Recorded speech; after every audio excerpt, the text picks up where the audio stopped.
if Afghanistan didn't have another civil war in 1992? Before we answer that and start our scenario, we need some basic context for Afghanistan and a very brief overview of some of the Afghan conflict. 1979 in Afghanistan saw the Sahar Revolution with a communist coup in the country, which was not very well received. 1979 in Afghanistan has the Herat, Chindawal, and Bala Hissar uprisings where thousands were executed and the Soviets stepped up military support for the Karmal-led Democratic Republic of Afghanistan, or DRA, which if a country has the name Democratic and Republic in it, it's neither democratic nor a republic.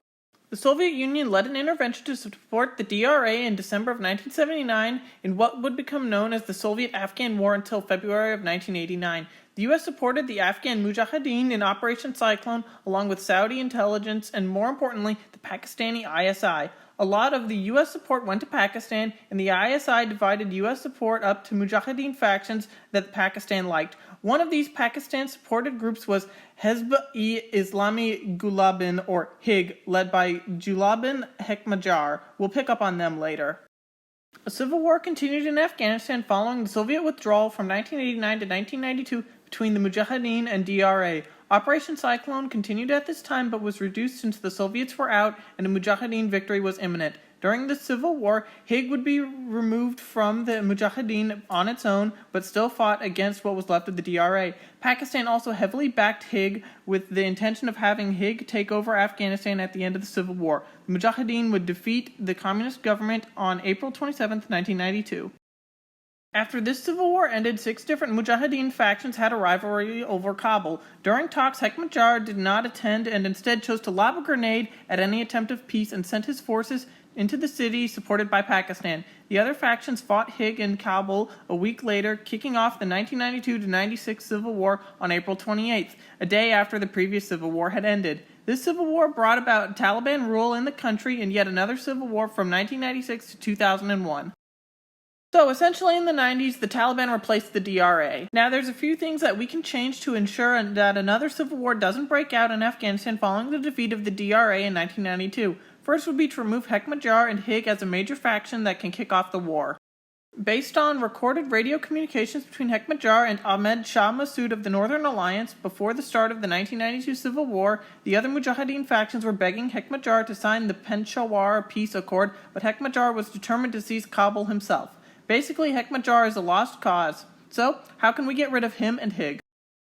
During the Soviet-Afghan War, Hekmatyar had done a lot of heroin trafficking and was accused of fighting against other Mujahideen groups more than he fought against the Soviets. Due to this, some things that we can change is to have the U.S. watch their aid in Operation Cyclone more carefully, to not go and give it all to Hekmatyar as he was a very bad dude. Or we can just have Hekmatyar be off during the Soviet-Afghan War. Either way, Hekmatyar is removed from the picture and HIG becomes just another Pakistani-supported group during the war, just like the Taliban was. Pakistan would still want HIG to take over Afghanistan to have a strong puppet state on their border, but HIG is unable to stand up to other Mujahideen groups without having grown as powerful as they had done in our timeline from Operation Cyclone and U.S. support. Pakistan would likely step up their aid to both HIG and the Taliban to try to make them both stronger during the Soviet-Afghan War and the 1989 Civil War, so they get more of a seat in the peace negotiating table, but without U.S. support they just aren't as strong enough as they were in our timeline, as the U.S. gave a lot of aid to HIG in the 1980s.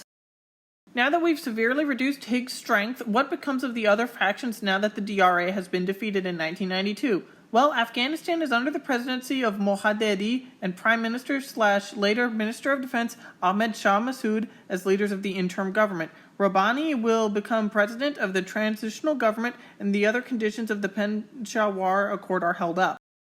Afghanistan becomes a transitional state that is a regional federation of warlords controlling their territories, but united as a country after the Soviet-Afghan War and the 1989 Civil War. Afghanistan's government and different warlord groups who control their own territory receive aid from the US, UK, Pakistan, Iran, and Saudi Arabia for a little while. While Pakistan is still wanting a puppet state and the ISI still supports what remains of HIG and the Taliban.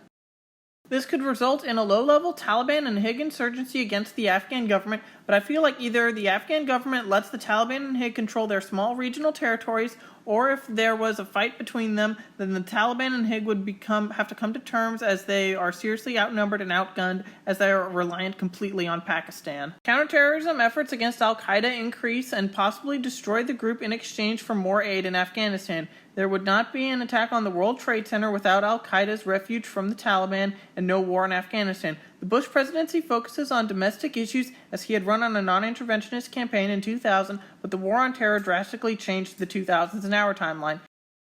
There's no way to know for sure, but what do you think would have happened had Afghanistan not had a civil war following the defeat of the DRA by the Mujahideen in 1992? Write in the comments, and thank you for watching.